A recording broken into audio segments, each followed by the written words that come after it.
तो दोस्तों कैसे हो आप सब। आज मैं फिर लेके आई हूँ एबे इश्क का पार्ट 6।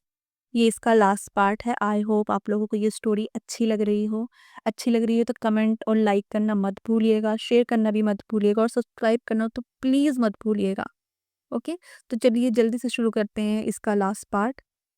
जोया उससे दूर होते हुए उस फोटो को हाथों में लेकर धीरे से उठकर अपने कदम पीछे लेकर शरारत से, मेरे भाई को भी तो पता चले कि कोई उनका फोटो अपने तकिए के नीचे रखता है।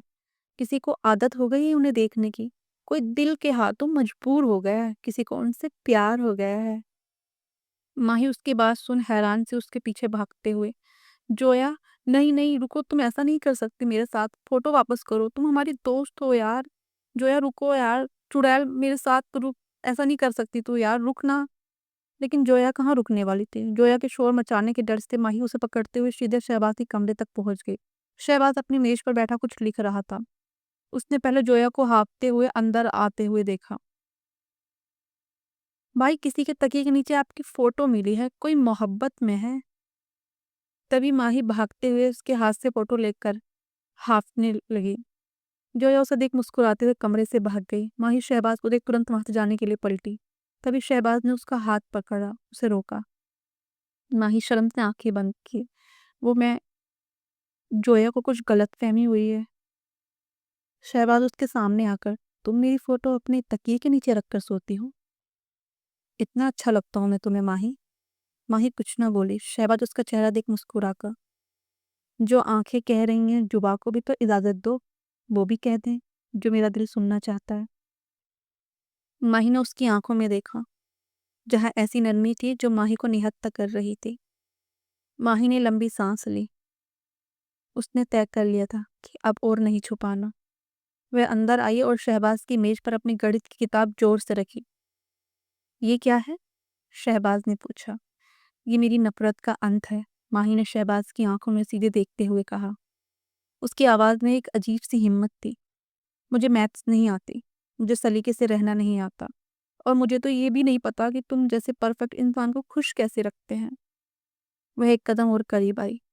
लेकिन मुझे ये पता है कि जब तुम पास नहीं होते तो मुझे अपनी लड़ाइयाँ भी अधूरी लगती हैं। मुझे बुराइयाँ ढूंढनी थी तुम में, पर मुझे तो तुम में अपनी पूरी दुनिया दिखने लगी है। शहबाज उसके पास आकर उसके चेहरे को बेयकीनी से देखते हुए, सच? तुम सच कह रही हो माही? वह माही के इतनी करीब था कि माही को अपनी पलकें झपकने में भी डर लग रहा था। तो तुम क्या कहना चाहती हो माही? उसने कुसकुसाते हुए पूछा। माही ने शहबाज के कुर्ते की आस्तीन को अपनी उंगलियों में दबाया और कहा, मैं ये कहना चाहती हूँ कि तुम सच में अकड़ू हो, पर मेरे पसंदीदा अकड़ू हो।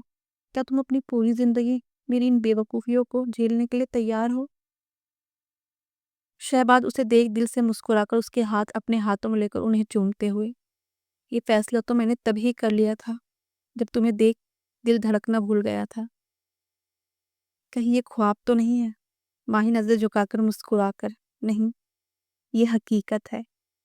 शहबाज उसे अपनी आगोश में लेकर अपनी बाहों में भरते हुए आंखें बंद कर सुकून से मुस्कुराकर, आई लव यू माही, इस दिन का मैंने बहुत इंतजार किया है, मुझे तुमसे बहुत प्यार है, तुम्हें तो जान बसती है मेरी।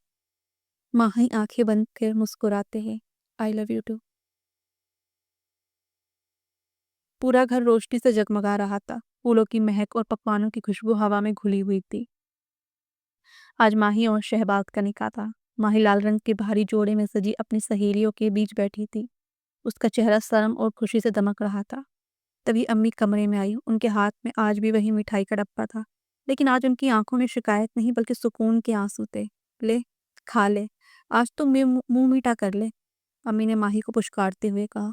सोचा नहीं था कि जिस लड़की की तारीफ करने पर तू पूरा घर सर पे उठा लेती थी, एक दिन वो तेरा नसीब में होगा। माही मुस्कुरा दी। अम्मी वो तो मैंने उसे सुधारने के लिए निकाह के लिए हाँ किया, वरना वो तो बोरियत से मर जाता। कितना बोरिंग इंसान है वो। अमीना जी मुस्कुरा कर, चुप कर, हीरा जैसा दामाद मिला है मुझे। लकी है तू, नसीब वाली है जो शहबाज जैसा पति मिला है। मुझे उसके बारे में कुछ मत कहना, उसकी बुराइयां नहीं सुनूंगी मैं अब तुझसे। माही मुस्कुरा दी। कुछ देर बाद उन दोनों का निकाह हो चुका था और वो उसके कमरे में बैठी थी। कमरे में मोगरे की फूलों की भीनी-भीनी खुशबू फैली थी। माही बेड के किनारे बैठी अपने भारी दुपट्टे के साथ अपनी उँगलियों को उलझा रही थी। उसका दिल इतनी तेज़ी से धड़क रहा था कि उसे डर था कि कहीं शहबाज़ उसे सुन ना ले। तभी दरवाज़ा बंद होने की आवाज़ आई। शहबाज़ धीरे से चलकर उसके पास आया। माही ने अपनी नज़रें झुका ली। आज मिस एंग्री बर्ड इतनी खामोश क्यों है? शहबाज़ की आवाज़ में एक अजीब-सी खनक और अपनापन था। उसने झुककर माही के घूंघट को हटाया। चांदनी की रोशनी में माही का शर्माता हुआ चेहरा और भी हसीन लग रहा था। शहबाज़ ने उसकी ठोड़ी को धीरे से ऊपर उठाया ताकि उनकी नज़रें मिल सके। कहाँ गई वो सारी शिकायतें कि आज तुम्हें मुझ में कोई ऐब नहीं मिल रहा? वो मैं, माही की आवाज़ लड़खड़ा गई। शहबाज़ के करीब होने के एहसास उसे बेहाल कर रहा था।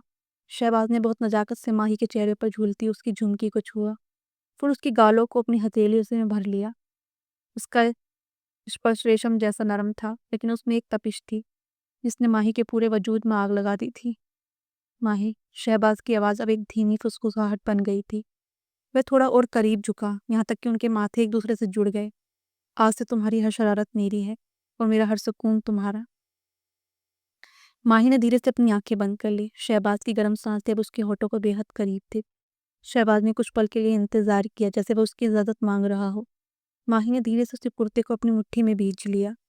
अगले ही पल शहबाज़ ने अपनी दूरी मिटा दी। उसने बहुत धीमे और प्यार भरे अंदाज में माही के होठों पर अपने होठ रख दिए। वह एक सॉफ्ट और रूहानी किस था, जिसमें सालों की छिपी हुई मोहब्बत और तकरार का अंत था।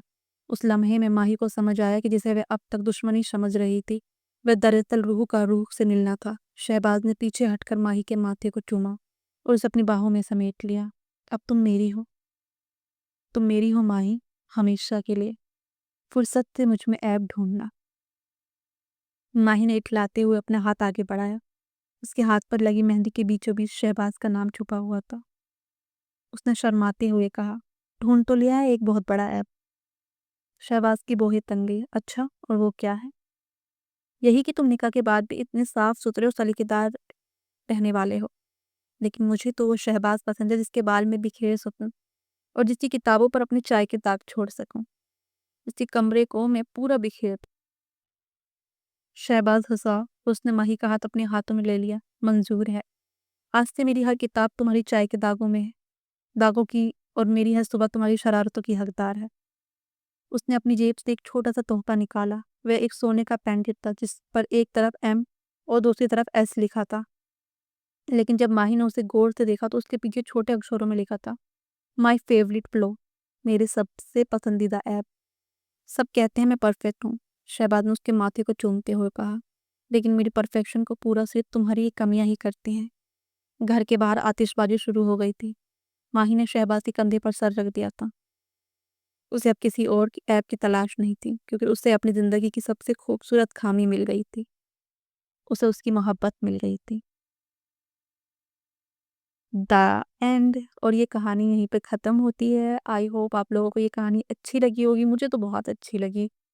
मुझे ऐसी कहानियाँ बहुत अच्छी लगती हैं जिसमें लड़का थोड़ा रूड सा होता है, बहुत परफेक्ट, और लड़की थोड़ी चंचल, शरारती होती है, और फिर उन दोनों को प्यार हो जाता है। मुझे ऐसी कहानी बहुत अच्छी लगती हैं। तो मैंने भी बस ऐसे ही थोड़ा लिखने की कोशिश की है। ये मेरी यूट्यूब पे दूसरी स्टोरी है। आई होप आप लोगों को अच्छी लगी होगी। आप लोगों का अच्छा रिस्पॉन्स आया, अच्छे कमेंट आए, तो मैं आगे और भी स्टोरी अपनी लिखी हुई अपनी आवाज़ में अपलोड करूँगी। तो ऐसे ही दोस्तों कमेंट करते रहिए। मुझे बताइए आपको और स्टोरी सुननी हो, आपको मेरी स्टोरी पसंद हो, तो मैं आपके लिए और स्टोरी अपलोड करूँगी और लिखूँगी। और जहाँ आपको कोई खामी नज़र आए मेरे लिखने में, मेरे बोलने में, मेरे रिकॉर्ड करने में, मुझे प्लीज़ प्लीज़ प्लीज़ बताइएगा। मैं ज़रूर सुधार करूँगी। आप सबका दिन अच्छा हो। मिलते हैं दूसरी स्टोरी के साथ बहुत जल्द। Bye bye. खुदा हाफिज़।